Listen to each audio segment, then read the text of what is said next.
you, Ms. Smith. I recognize all the dignitaries present in the room today.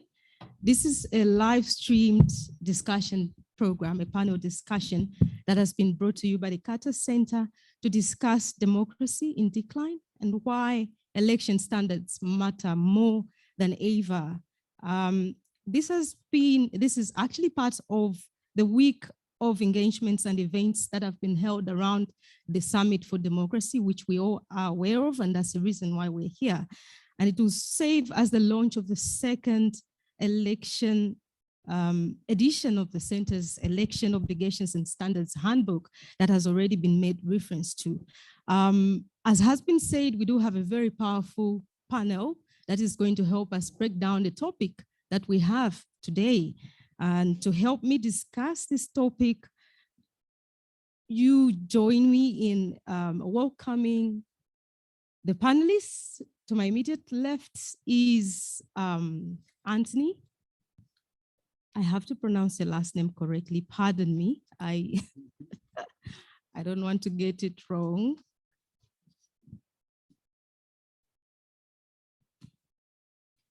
Anthony Banbury. I hope that's correct. Anthony is the president and chief executive officer of the International Foundation for Election Systems. Welcome to the panel, Anthony. And next to Anthony is Henry. Henry Muguzi is from Uganda. He's an advocate for clean government and also represents the Alliance for Finance Monitoring, which is in a consortium of NGOs in Uganda, where he is executive director. Welcome to the panel, Henry. Next to Henry is Miss Anne Ireri.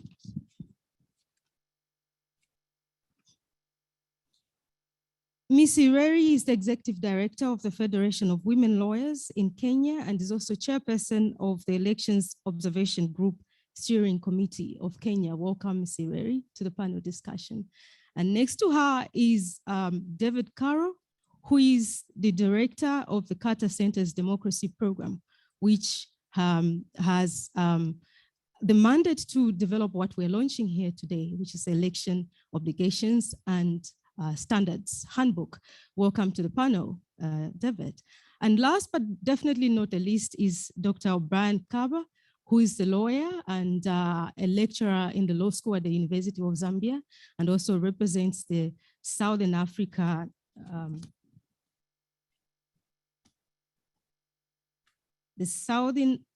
Institute of Policy and Research, SIPA. Thank you very much. And we get it rolling. We're already behind time. I know that we should have started this panel discussion at 4, so you'll pardon us. But to get started, I will throw it to David. You are here today and launching this handbook, which is very a key document, a key handbook that has been followed, not the first time, but we have seen this. And as Carter Center, you've played a very key role in election observations, and having this handbook has really helped a number of countries, and Zambia being one of them, especially that in the background that Ms. Smith gave, Zambia was one of the countries that benefited from election observation by the Carter Center in 1991. Now you tell us what prompted the center to do this work, and also how did you identify the co-election obligations and the standards that have been developed into this handbook, which is a wealth of information? Thank you, Joan. Can you all hear me? It's a great pleasure to be here, and I want to, no, can't hear me? Let's try this one. How about that? Yes. Thank you, Joan, and thank you, Barbara, as well, for your opening remarks. It is indeed a great pleasure to be here, and I join Barbara in her enthusiasm and how proud we are that we're actually, after quite a while, able to bring a second edition of this to you. And I hope all of you who are here will be able to get a copy and tell your friends and find that online.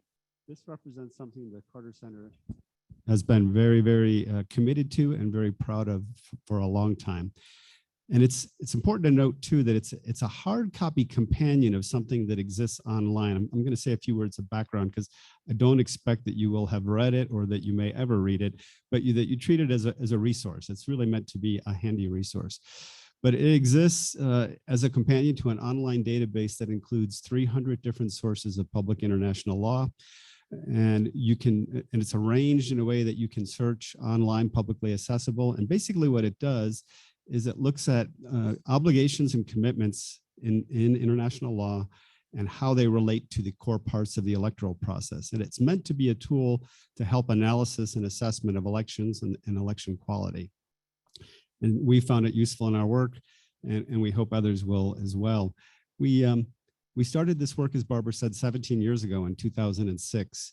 And at that time, what prompted this was an environment in which there was, some growing criticism of election observation, which comes and goes in waves, has been my experience over the years. But at that time, there was some elections that had been observed, and different observer groups had been coming to different conclusions. And there was questions about, do observers have a common standard? Are they approaching and analyzing elections in a consistent way? And that really led the Carter Center and other organizations that are very active in election observation, including groups that are in this room with us today, to try to decide we needed to work on several things. And a very important one was 2005, really the birth of an election observation community with something called the Declaration of Principles for International Observation. Our partners at NDI and others years later produced a similar document for citizen observation that Barbara also referenced. And that really was the birth of this election observation community. What that Declaration of Principles did was define a set of guidelines that observers should follow about being impartial, being thorough, being evidence-driven, and the key conditions that they would require to be effective in their work. What it didn't do, and what the EOS Handbook and Database has been trying to do, is to build a common basis for election observation, a set of commonly recognized benchmarks and standards. And so here we are, 17 years after we first started this work, and we're very proud that we're here to do this with this group today. Just one last thing about the obligations. It is based on both international treaty sources, public commitments, judicial interpretations from treaty bodies or other courts, as well as sources of state practice, and that can be handbooks and other documents. And through that, what's important about this kind of approach is it's not based on any one country or region, but it's really an international set of documents. The obligations and the treaties in particular have been voluntarily agreed to by states. They're objective and transparent as standards, and they use a language that everyone around the world can try to grapple with together. And therefore, it actually recognizes that we can have a harmonized language, and all countries and all peoples can really use this as a way to evaluate the strengths and the shortfalls in their own election processes at home. Now, sorry, okay, David, I will get back to you, but I'm trying to now move to Anne. We would want to hear from you. How can election standards facilitate the work of the domestic election observer groups? I know you come from Kenya, and most of the things that happen in Kenya are actually very familiar to other countries, as well mentioned, Zambia, Uganda, Zimbabwe, and the other countries in the region. Now, give us your take on that. Thank you very much, Joan, and good afternoon, everyone. Allow me to start by thanking and congratulating the Carter Center on this great launch. We are also excited about the handbook and really look forward to interacting with it. And straight on to your question, Joan, I think for me, the starting point would be for us to really understand, why do we need domestic observers? What's a critical role they play within the election ecosystem? And as has been stated, one is that you want to ensure that the political or electoral process is not monopolized by the political players. So we want to have domestic observers who primarily are citizen-led, citizen-owned, citizen-driven platforms that are sustained within an election cycle, which includes the preparation preparation phase, the election day and post-election, to be able to critically look at what entails and what comes out of a particular election season in order to improve in terms of preparing for the next election cycle. And so for us, we feel that having been in the observation field in the case of Kenya, ILOG is a premier domestic observer network, has been in existence prior to 2010 when we had a new constitution, is that having domestic observers and having standards that are cross-cutting and applied to all players ensure certain salient things. And critical is the rule of law. You want to have that common understanding on what the normative framework around elections is going to be, and so you're all bound by it. Secondly, it does encourage the participation, transparency of the process, and especially in a context where information is not all often free-flowing. So you want to be able to harness and have that central point of credible and valid information with regard to elections, where citizens can be able to source whatever clarity they require. And as what's most important, as you have indicated, is that as we look at standards, let us remember that in most cases, an election date is set. In the case of Kenya, we have our constitution that articulates every second Tuesday of the month of August, every 5 years is going to be the elections. So that is a benchmark that every other activity needs to stem from. So you want to have a way that you get out of one election cycle and start preparing for the next with the lessons that have been harnessed. And so we are particularly excited about the standards because for us, if you have a predictable date, you want a predictable process, then you're able to have that as a springboard to be able to enhance the planning that comes into it. Secondly, as I've mentioned, you want a very clear regulatory framework where there's convergence of all the norms that govern the process. And with regard to domestic observation, you want to be able to be objective and intentional in your planning and how you go about observing. We know often that observation, as has been mentioned, has to be empirical. It's evidence-driven, it is impartial, it is independent, and that is what leads to credible and valid reports. Thank you very much. Thank you so much. Now, moving on, I turn to you, Anthony.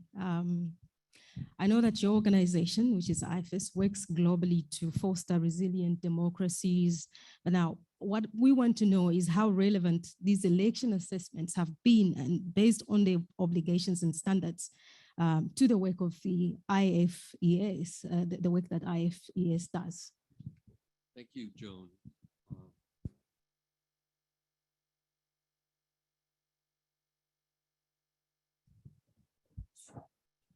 Try this. Okay. Thank you very much, Joan. Good afternoon, everyone, and greetings also to everyone joining us online. I'd like to very much thank the Carter Center for inviting me to join this very impressive panel. And I also know that as President Carter is facing some health problems, he and his wife and all our colleagues in the Carter Center are very much on our minds.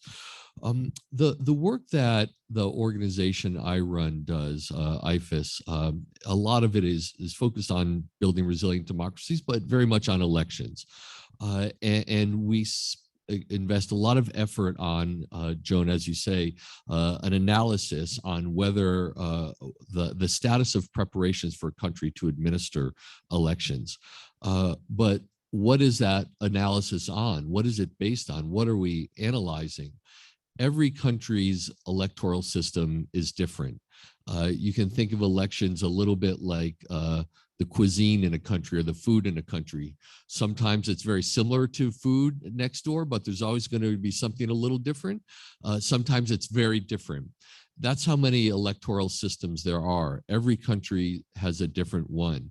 So there's no right or wrong. So when it comes to assessing whether the system in place to administer elections will reflect the voice of the people in the end and be a pillar of democracy in that country, that assessment has to be based on certain things.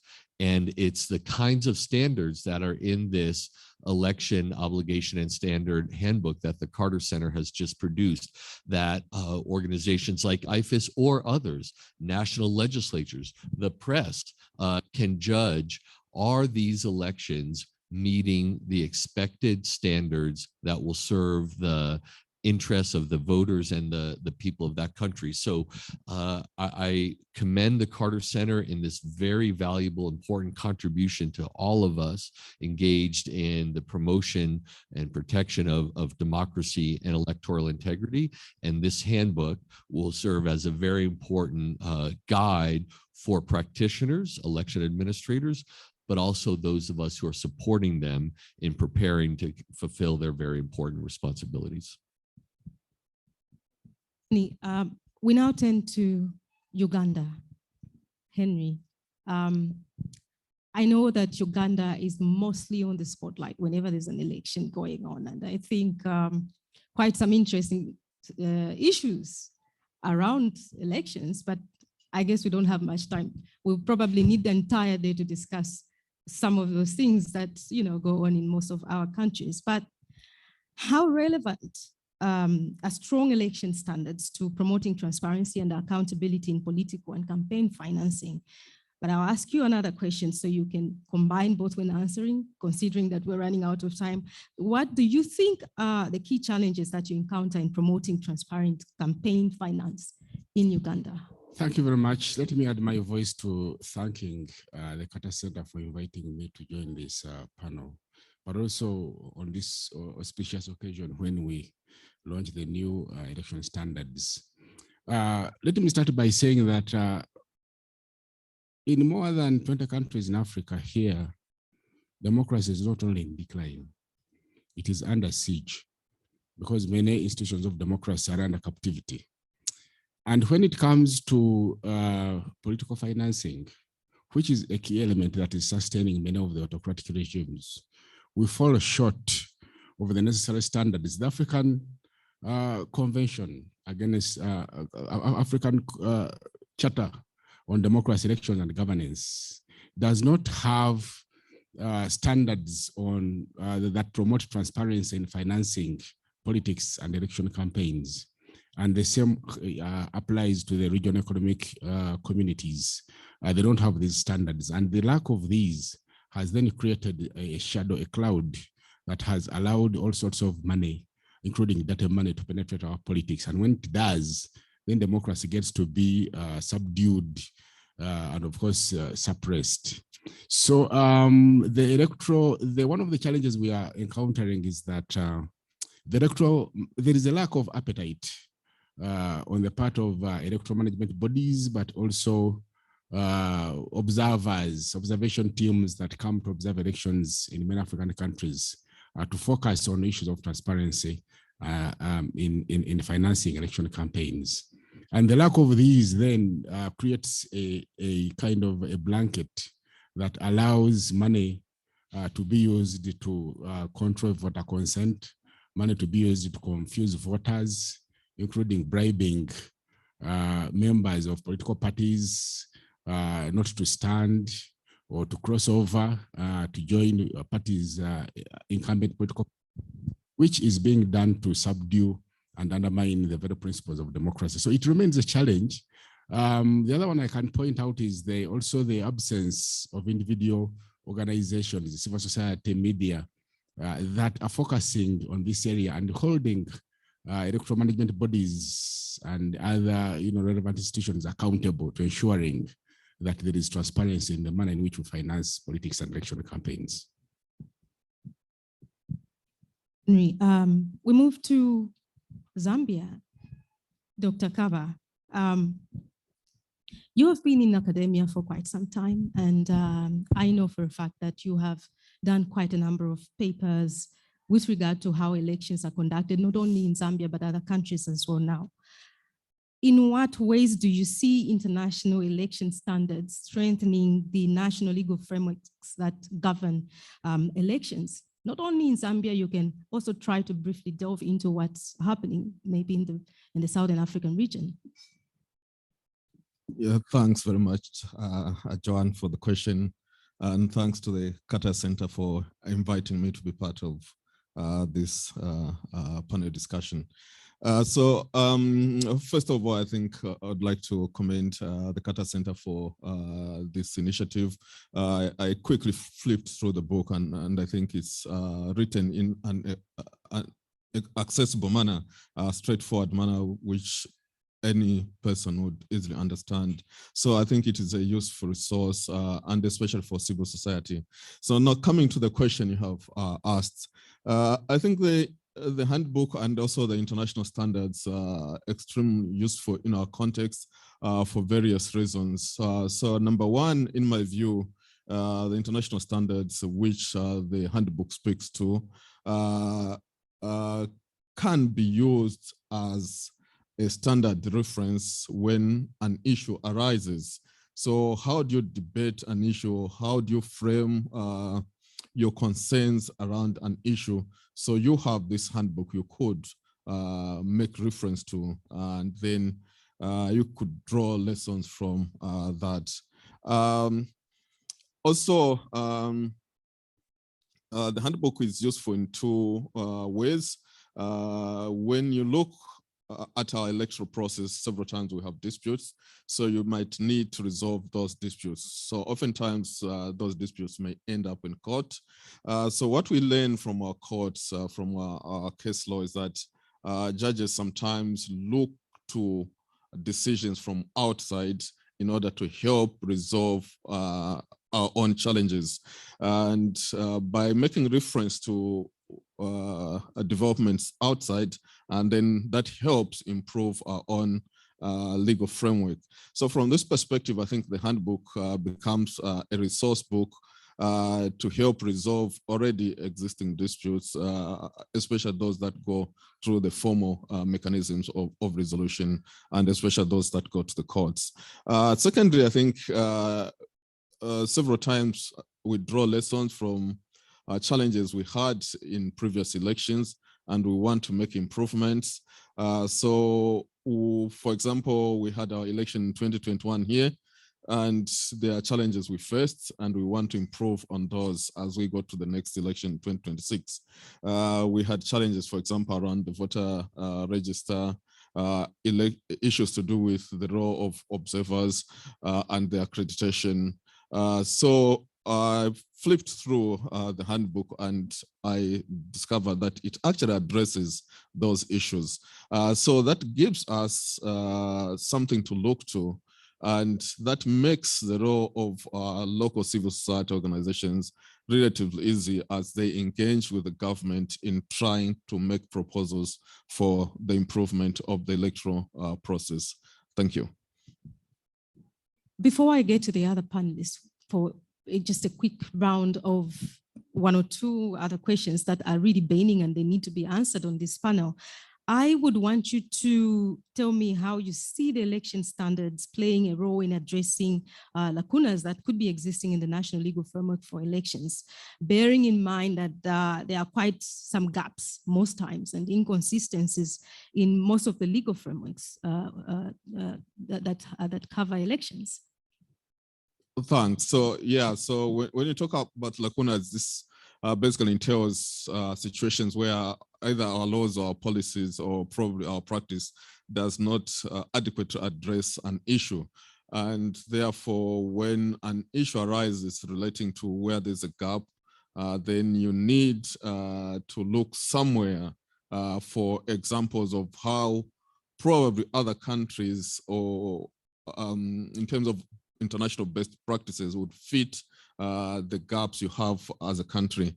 And looking at this handbook and also international standards, you could see that,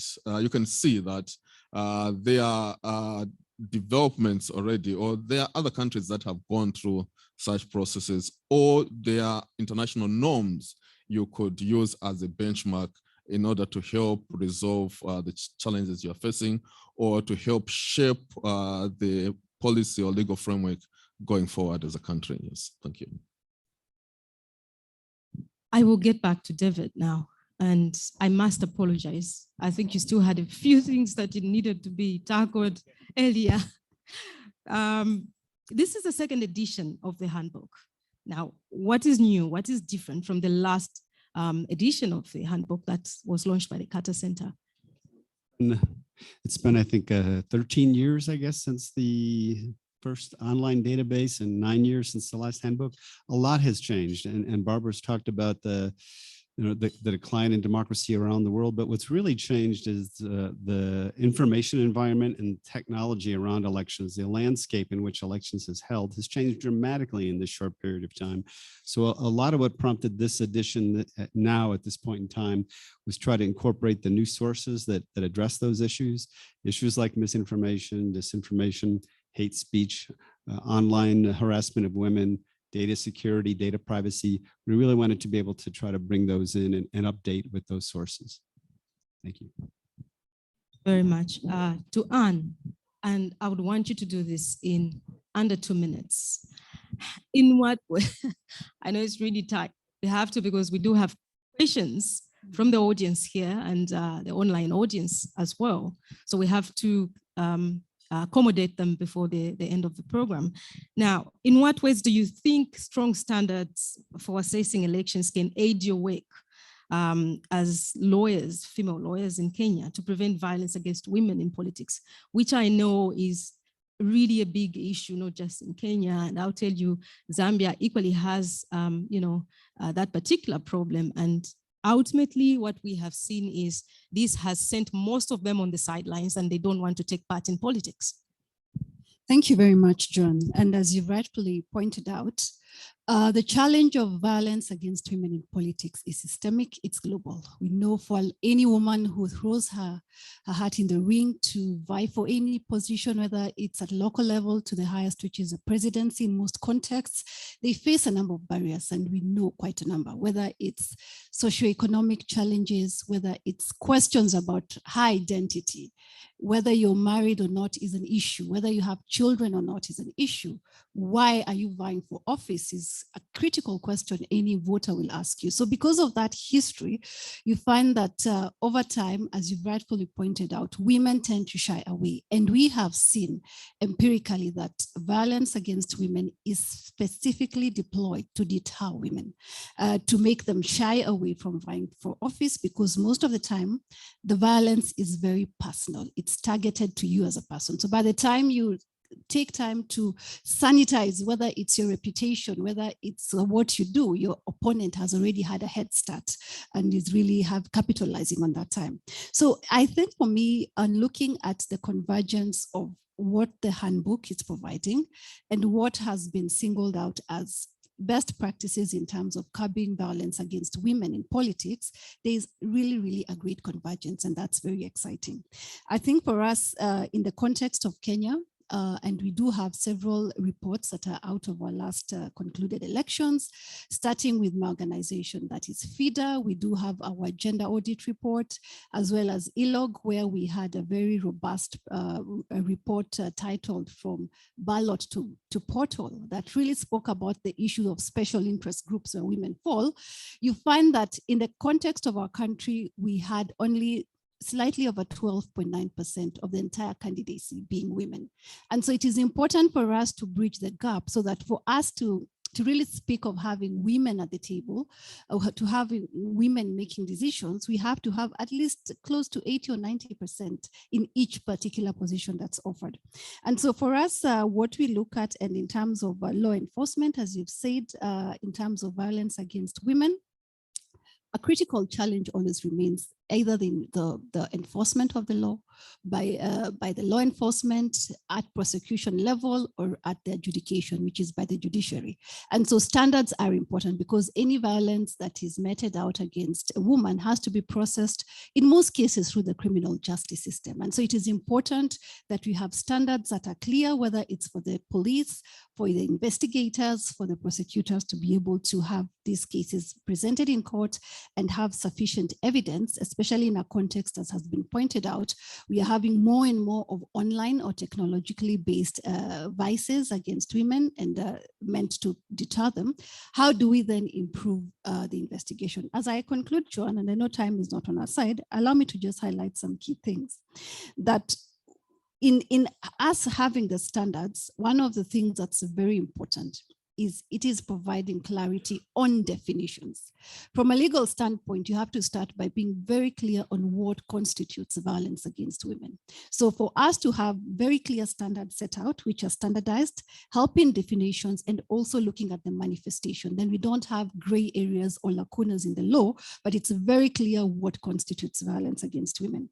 And this in turn then helps to strengthen the normative framework. So whether we are looking at the evidence threshold, whether we are looking at the standards and sentences contained in either penal codes or criminal procedure codes, it's very important, as well as enforcement mechanisms. And thirdly, for us who work in this space, you find that you'll now be able to have practical or pragmatic approaches to programming because you have data that is available. You have ways of being able to program around that data, to have programs such as capacity building, whether it's helping women, especially in areas such as electoral dispute resolution, that's often very technical. You have very deliberate programming, and that's the only way you can be able to have then counter measures that really enhance women participation. And finally, very crucial is designing very specific election programs. I'll use a case of feeders and conclude. We had our 2017 elections where we learned vital lessons. Key in point, women pointed out that a lot of the assistance from whether it's development partners, whether it's like-minded partners within the state agencies, comes very late, post-party primaries. And we know in most contexts, a party primary is as good as the election, depending on the stronghold. So if you're not able to intervene at the violence level before the party primaries, coming in after is very late. So we were able to program around it. They highlighted challenges on EDR. They highlighted challenges of being able to navigate online space. So that is very important. I'm particularly excited to highlight that we have to move beyond the laws, the standards to pragmatic implementation, and we have fruits to show that. Thank you very much. To cut you short because Thank I need to move to Henry now. Henry, how do you see the connection between human rights and elections in the work that you do in Uganda? I know that human rights are quite critical and very central to the conduct of free and fair elections. Now, help us with that perspective with regard to the work that you do and issues of human rights in your country and in the conduct of elections. So we know from last year that election observers have been included in the list of human rights defenders, and therefore elections are now a human rights issue. The people that work on the observers are human rights. The defenders of democracy are obviously human rights defenders, and therefore in that stead, I think it's the time has come for us to also, put an extra eye on how these defenders of democracy get to interact with the laws, but also the institutions of coercion in the different countries, because many of them get to be targeted, and we do not pick up this information because we have not understood them as human rights defenders. But let me add this. I think as I was reviewing the standards, I saw that the section on campaign finance is quite comprehensive. And I think what Carter Center is telling the rest of the international observation teams, but also domestic election observation teams, is that no longer can we afford not to include campaign finance experts on the long term, as part of the long term observations, we long term observation teams we deploy in the countries that we have chosen to work on. I think it's important for a continent like Africa, where elective politics is quite monetized and so commercialized. We can no longer ignore this subject. It is a subject that is gaining traction. It is a weapon that many incumbent governments are using to entrench themselves in power. It's a weapon that is being used by political parties and candidates to keep out women and youth. It is something we need to address ourselves to. It is something that has opened the doors to political corruption. It is one that is feeding into autocracy. It's something we need to really pay attention to. Thank you very much. Anthony, the question that I have for you is actually a continuation of what Henry just tackled, but from a global perspective. How important is the connection between human rights and elections, given the global decline in democracy? Thank you, Joan. I want to just quickly emphasize how important the point Anne made about targeted online harassment and violence directed toward women. It's in Kenya, it's in countries in the region, it's in countries around the world. In the United States, we've seen it very seriously recently in countries in Latin America. So it's a growing global problem that's having a very negative deterrent effect on women's participation in politics. Now to answer your question.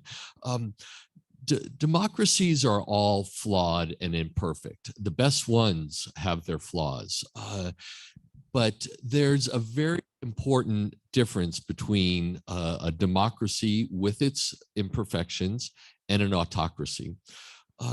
The organizing principle of democracies is to serve the needs of the people of that country and to help them live a fruitful life in freedom. The organizing principle of an autocracy is to serve the interests of the people in power and to help them preserve the power. And in doing so, the citizen is a threat.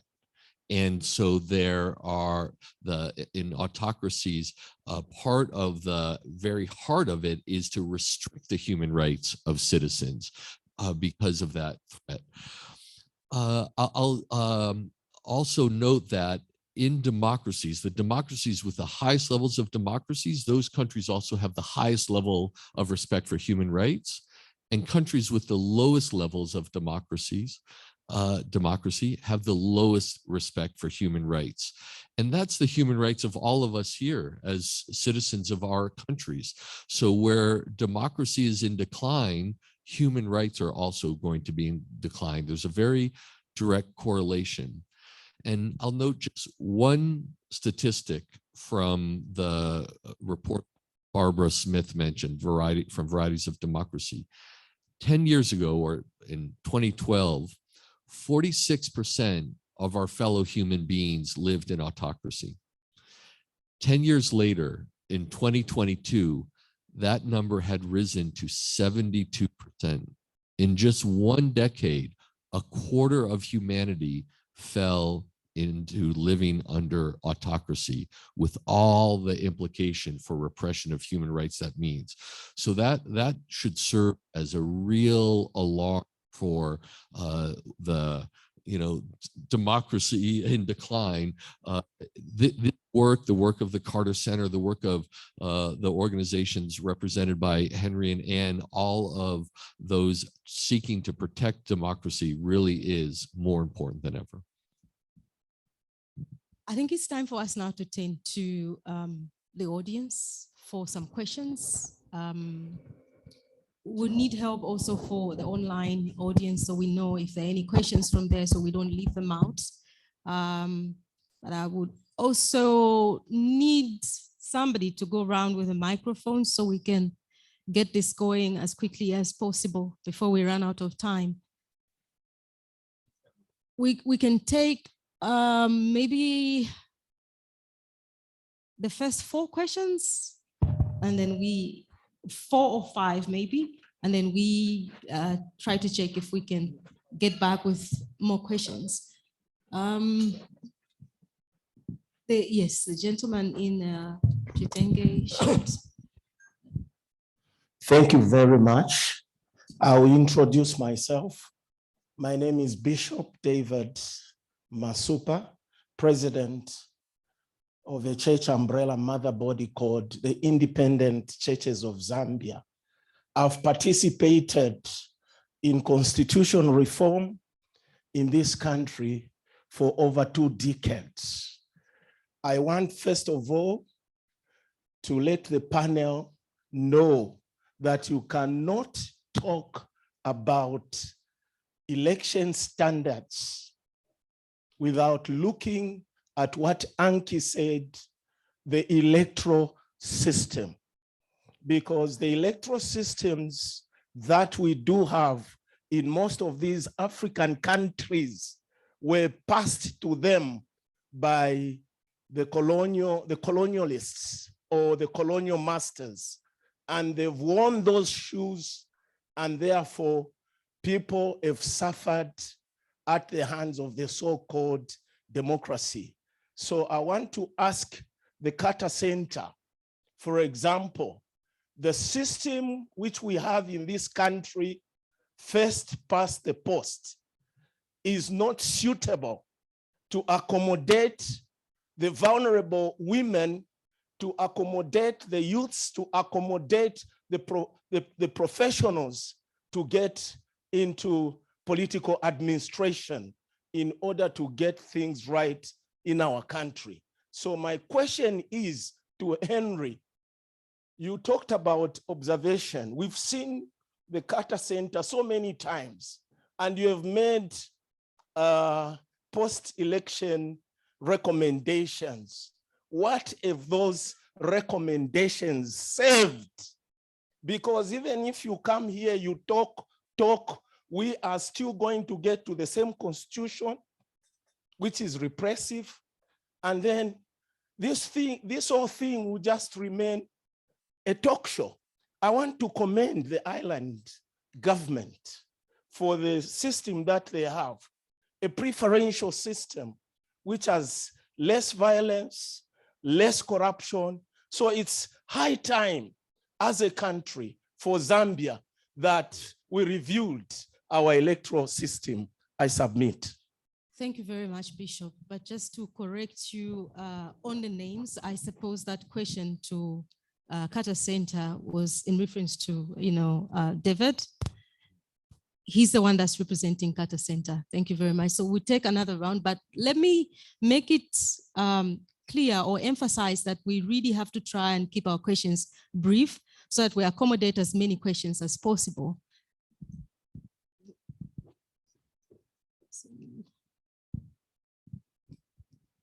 Thank you. My name is Kavumbu Hakachima Hachilonde. I'm a human rights activist, Africa's first woman to be awarded in America for human rights. I'm also the chair lady for the biggest opposition political party, the Patriotic Front. I'm a former governor too. I have 3 quick questions. Just to also thank the Carter Center for giving us this opportunity. My first question is, how far has the Carter Center gone to ensure that African countries, as we have learned that democracy is declining, to ensure that our countries adapt these standards? The second question is, in the event of failure to adhere to these standards by different countries or by a country, who takes the next step to ensure adherence, especially in cases where government systems fail? And lastly, we are discussing tenets of democracy here, which also promotes participation of women, social inclusion. And in Africa, for women that have participated in politics, we have learned that there's a lot of violation of human rights of women, okay? And my question is, the observation is that the advocates, when these things happen, the bad things happen to the women, they experience cybercrime. Their rights are violated in so many ways. The advocates are quiet. Why don't you arise? I thank you.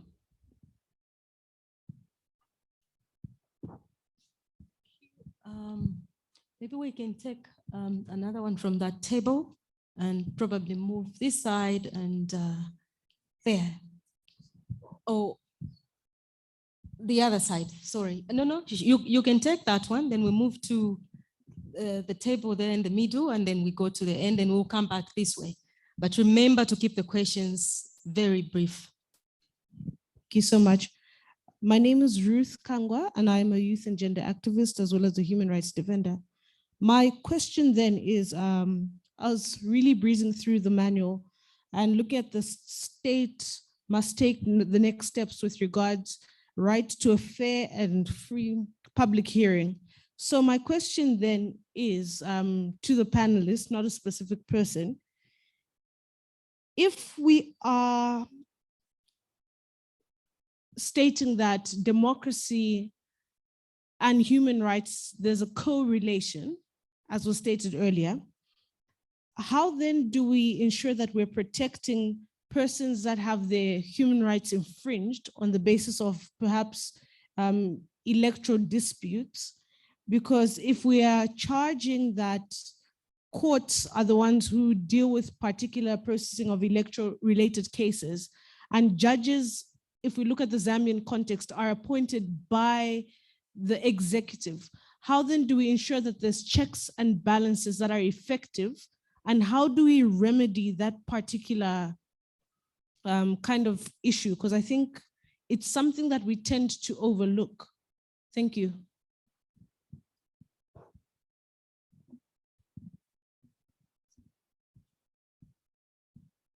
I'll come back to you, but yes. Good afternoon, and thank you to the panelists and to the Carter Foundation for putting together this panel. My name is Caroline Gaita. I'm from Nairobi, Kenya. I head an organization called Mzalendo Trust, which keeps an eye on parliament. My question really is on the topic, democracy in decline. And I want to pose the question to any of the panelists that even as we look at the standards and the system, what interventions do we feel we need to put in place to ensure that the democracy dividend as well is paying off? From the presentations we've had this morning at the earlier meeting at Urban Hotel, we saw the statistics, for example, from the Nigeria elections, 20% voter turnout. We have the same problem in Kenya. And increasingly, we are seeing countries with very good system, very good electoral system, but the citizens are not buying into it. So the citizens are not coming out to vote. The voter registration is happening, but the citizens are not registering as voters. And even when they do, as we saw that discrepancy of about 73%, in Kenya it was about 8 million voters that didn't come out to vote. It then means that their investment in the electoral process, beyond being assured that the systems are okay, they don't seem to think it will pay off. And so what we are seeing is democracy being entrenched, but also feelings of exclusion, feelings of despair, feelings of hopelessness, because in a lot of ways the results or the people that are getting into the office, whether it's in terms of ethnic, gender, so women investing too much but not getting into the place. So as we have this conversation of democracy in decline, I think there needs to be a corresponding conversation about making democracy work for people so that there is investment by the citizens themselves because they feel that democracy improves and they reap the dividends of democracy. Thank you. Thank you. Let's take the last one from that table there. One from there. So we have the 5 responded to by the panelists, and then we take another round.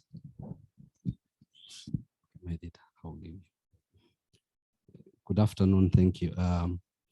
My name is Ges Nyirenda, a civil society leader in Zambia. My question is quite brief, and it is as follows.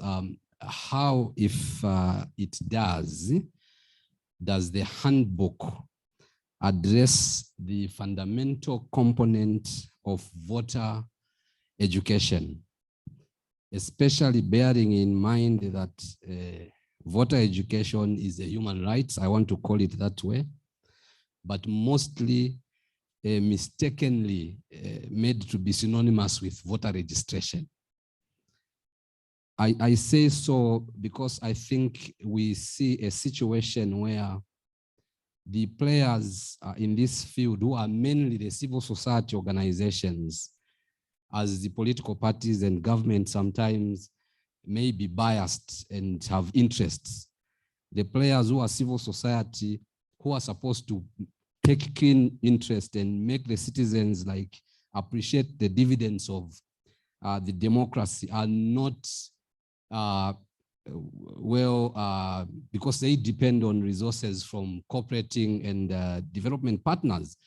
But these development partners and cooperating partners, they come way late in the electoral cycle at the 11th hour. And we expect that the people will be able to appreciate Thank you, Mr. Nyirenda. Thank you, Mr. the dividends. Case. Thank you. Thank you.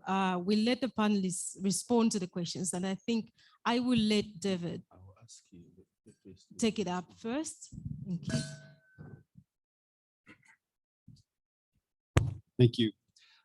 I think one way to address a number of the comments that have been raised is to just try to make sure everybody has a common understanding of what election observation is and what it does, and then how that relates to election standards.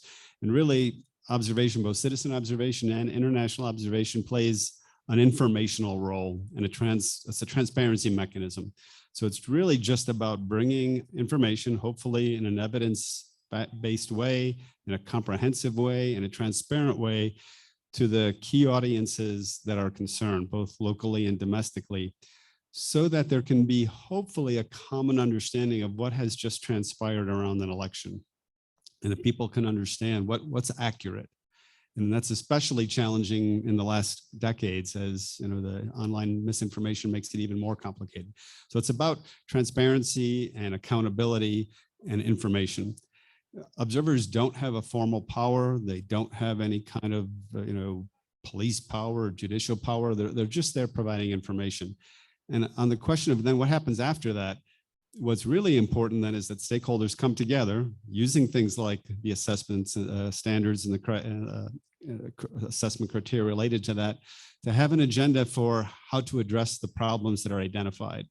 And that puts the burden back on the local population, but also their other election stakeholders internationally, other supporters and donors, to have a clear agenda to how to address those problems.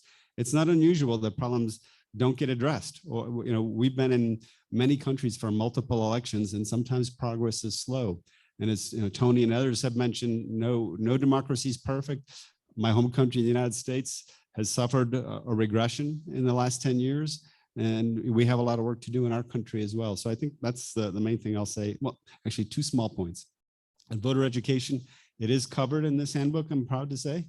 It's one of the core 10 parts of the electoral process, and it's often neglected and comes kind of low on the list. And I'm glad that you raised that, because it's important to put attention to it. The last thing that I'll say is about where we are now at the Summit for Democracy. This handbook and these standards can be a tool as part of that catalyzing an agenda for reform. And if we think about democracy commitments, how can countries make better commitments going forward? Thank you. And there was an aspect of women political participation that was raised by Mrs. Hachilonde. I think I would love you to give a response to that. Yeah. Thank you very much. I will respond to that, and if you allow me, I'll tie it to Ruth's question about the independence of the judiciary from my experience. And I do agree with you that often, ma'am, that there are very many instances of violations and people keep quiet. I think partly it's because we've normalized we've normalized violence against women. So even when you speak out, you find that people asking, but you should not be vying. You're supposed to be in the kitchen or doing some of the chores that are assimilated to women roles. So I think in our instance, what we've seen is I'll still go back to data. Data is important. And one of the lessons we learned in our context of Kenya is in 2017, we had human rights monitors on the ground who, out of their report, stumbled upon SGBV. And so even out of the data, we realized this was a huge gap that we didn't intentionally work around. So in 2022, FIDA and other organizations specifically deployed SGBV monitors. SGBV monitors who we trained on what entails SGBV, who are across the country and who worked with other monitors, e.g. e-log observers, to be able to triangulate the incidents as they were occurring. So that helps with the law enforcement, the duty bearers. When they ask, where is the data? We are able to provide this to the National Police Service. We are able to provide this to the ODPP, and we had quite a number of cases being able to go through the system. So it is a work in progress. Nothing is ever fixed in a day, but you have to start from somewhere that is a reference point, and you get better at it at the next election. And that brings me to Ruth. Very briefly. Yes, and I'll speak because I have worked in the judicial system, and I'll again use the example of Kenya, Ruth. When we started our elections under the Constitution in 2010, one of the things as a country we have mainstreamed, I think for most Kenyans in the room, is that every presidential election will end up at the Supreme Court. And that has been the reference point. And because of that awareness, the judiciary has been able to plan itself, starting with how do they prepare the judges? We have specific benches that are located to deal with petitions, which have a time limit of 6 months, but to the bar itself, because you realize judicial petitions around elections are very technical. Most of them, because of the time constraints, will be thrown out because of 1 or 2 issues. So you must also prepare the bar, have the lawyers assigned. In the case of women, you are also able to prepare pro bono lawyers so that you also have them lined up. But on the flip side, for the complainants, and in the case of vulnerable groups, have them prepare, you tell them campaign preparing for that petition. So who is your campaign manager? Do you have proper recording of incidents? How are you running your campaign so that when you're able to go to court, you have that chain of evidence, that procedural chain, because at the end of the day, the judges have to be very independent. They were not there campaigning with you. So again, our work in progress. Kenya has tested it, and I would invite those in the room to look at a compendium of judicial decisions out of the electoral processes. And these have helped to improve the process so that with each election cycle, we are very clear what are the thresholds of a petition and how do we prepare accordingly as stakeholders. Thank you very much. A minute to have Caroline's question responded to. Now I will throw it to either Anthony or O'Brien.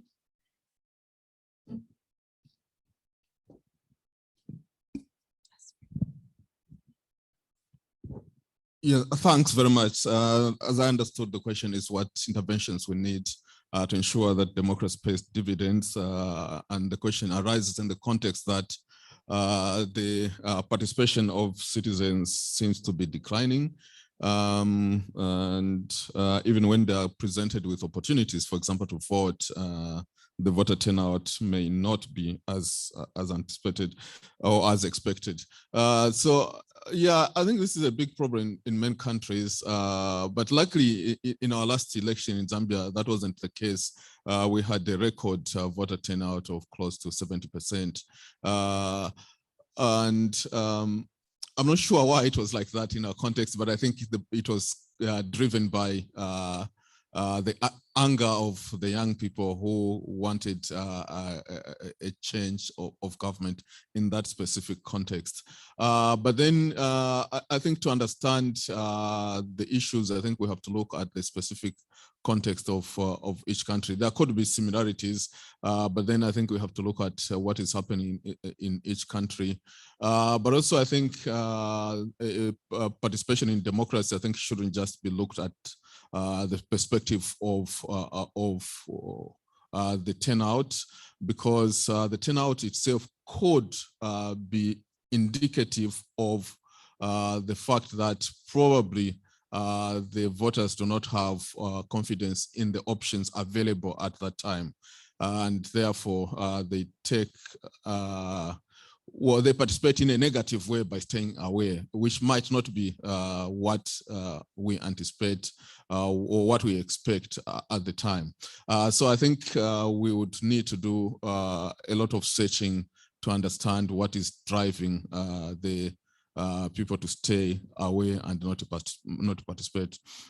But if I could just take a second to also add to, yeah, sure, thanks. The question which came from Ruth Kangwa about the judges. So I think this has been a big issue in our context, especially in the adjudication of presidential election disputes. So we saw in 2016, the judges decided that they're not going to determine the dispute because time had run out. And that created a bigger problem in the country because the problem was not resolved.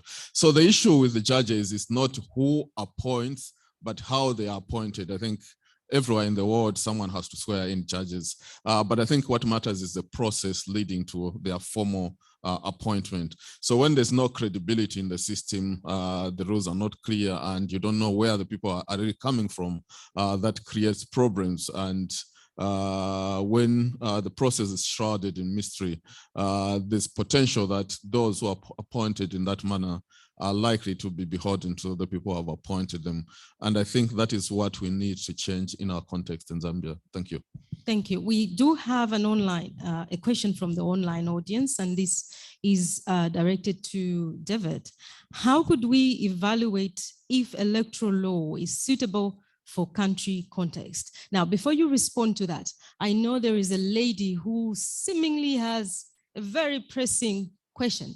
I will take it because I'm using my discretion as moderator. Allow me to do that. You can ask your question quickly. Yes, you. And if you can keep it really, really brief. If you don't keep it brief, I will step in because I have gone beyond what I was given to take the questions. Is this on? Is this on? Okay. Thank you very much. I'll keep it brief. I think it's very fitting that election observer missions are now looked at as human rights defenders. Now, we've talked about GBV. We've talked about how that affects the participation of women. And we know, for example, in Zambia, and I think across the world, the larger population are women. Women, are more than 51% of the population. So if that 51% are not participating across the different levels of the electoral process, should we really be then saying that elections are free and fair? That's my question. You, David, and for that particular question, I think Anne can take that up immediately you're done with responding to the online question. And the question was how to determine if an election law is appropriate? Yes. Yep. So I think there's 2 or 3 considerations. First, it would need to be consistent with core international standards like in the ICCPR. I mean, those core rights are global and universal. But then there's also regional standards that come from treaties in the region. And countries in Africa, we'd look to the African Charter and say, are those laws consistent with that? Any kind of history of the host country's national legal framework, are there considerations there? But in general, the legal framework should be enabling rights to be enjoyed and met. I think in short, that's the key consideration. Anne, in 30 seconds. Thank you. I think to the question, it's a very valid question. My take is that it will take sustained advocacy, both to candidates and to the population. Men are elected often by women voters as well. So the question then is, why can't the women themselves and men alike elect women leaders? So I think as we look at ways of preparing ground to ease the inclusion of women, to make sure they're part of processes from the primaries up to the end of the cycle, which is post-election, and have disputes resolved in their favor, we must sustain the conversation at voter level, why they need to give every person who offers themselves for leadership, whether a youth, whether a lady, whether a person with disability or a minority population member, to be able to have the fair chance. I think at the end of the day, we say we're not looking at women leaders or men leaders, you want leaders who happen to be men and women. Thank you.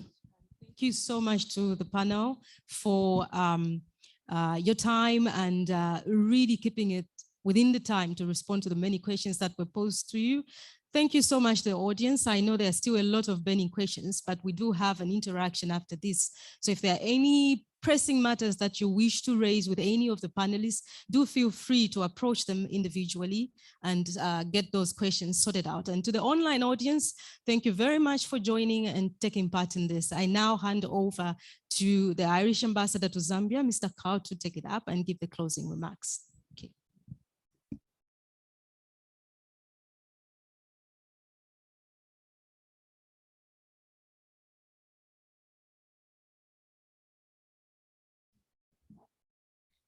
Thank you, and good afternoon here in Zambia, and I think good evening and maybe good morning to some of our global virtual audience.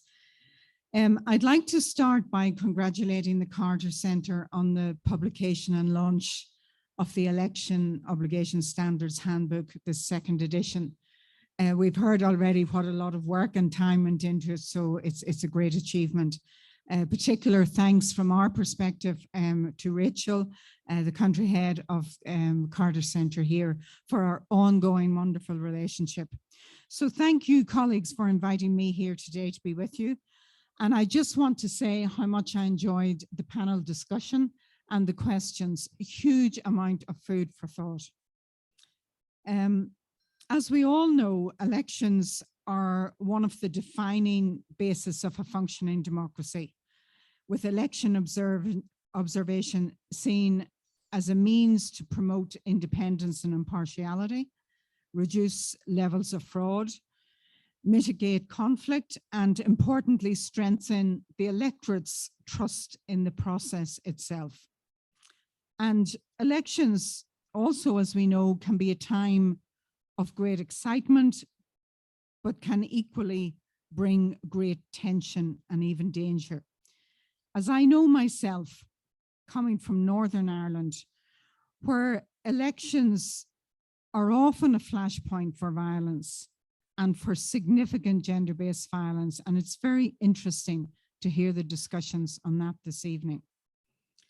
For myself, I arrived in July 21, just weeks before the election here, at a time when it wasn't at all clear whether those conditions would be met. And I saw at firsthand the work that was done by a number of election observer missions from the European Union, the African Union, the Commonwealth, and civil society organizations, including the Carter Center. And the work of those observer missions, and indeed, and maybe particularly, individual people participating in those missions was crucial, especially to ensure that standards were upheld in the precarious immediate post-election period. And I remember, O'Brien, we had many discussions just prior to the election and what was going to happen, and a huge amount of fear. So, ladies and gentlemen, Ireland is committed to supporting democracy, good governance, human rights, and rule of law as a central platform of our foreign policy, but also of our work here in Zambia.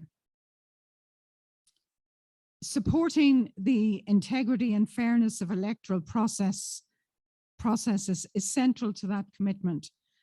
And we engage at policy level as embassies and across our countries have accreditation to promote strong electoral processes. We also, as Ireland, contribute observers to international election missions, as do many other countries, including Zambia. On average, my country, Ireland, deploys 45 to 60 volunteer observers to election missions, observer missions every year. Now, elections are a complex process, and the work of skilled and well-informed short-term and long-term observers is needed. Observers, of course, can come from international bodies, but equally, and maybe more important, is local civil society that really understand the context and nuance of a country. And that was so clear in the last election in Zambia. Demonstrated in Zambia when my colleagues and many others during election observation saw people, Zambians, waiting long into the night to ensure that people were able to exercise their rights at polling stations. It was indeed a fantastic achievement for Zambia. Election integrity needs strong systems of voter registration and education, sound legal and administrative frameworks and bodies, a responsible media and campaigning environment. And then come the operations, the polling environment, the counting and tabulation, and systems of dispute resolution, where the rubber really hits the road. Integrity at every stage of the process is absolutely critical to the legitimacy of the outcome. This is what brings stability. The welcome updating of this handbook builds upon the Carter Centre's democratic election standards projects that went from 2005 to 2014, as I understand, which was partly funded by Ireland's Civil Society Fund, and I'm very pleased to say that, and that Ireland has been working with the Carter Centre for 15 years now, with a focus on democracy and inclusion in sub-Saharan Africa. There is still a great deal to do all around the world, as has been pointed out in all of our countries, to ensure greater participation in and greater legitimacy of elections. The political, social, and technological backdrops to elections keeps changing ever since the publication of the previous edition. So this is a timely addition to the body of work on election obligations and standards. As has been discussed, the renewed focus on the inclusion of women, the inclusion of people with disabilities, and on linkage to broader human rights standards more generally is so very welcome. So too, these days, the greater focus needed on privacy, on digital privacy, on misinformation and disinformation, and on the impact of technology on process integrity more generally. The standards provides us with that. But like all standards, they will only demonstrate their worth in the process of communication, dissemination, and application. And we look forward to working with the Carter Centre in that regard. Ladies and gentlemen, to conclude, I want to congratulate the Carter Centre once again on publishing this edition. It's always great to get to the end of a milestone. It is clear that a huge amount of research and reflection has gone into the final product. I'm sure that it will serve as a wonderful resource for democracy around the world. Ireland is very proud to be associated with this endeavour and with the Carter Centre. And at this point, we wish President Carter and his family every good wish from Zambia. I thank you.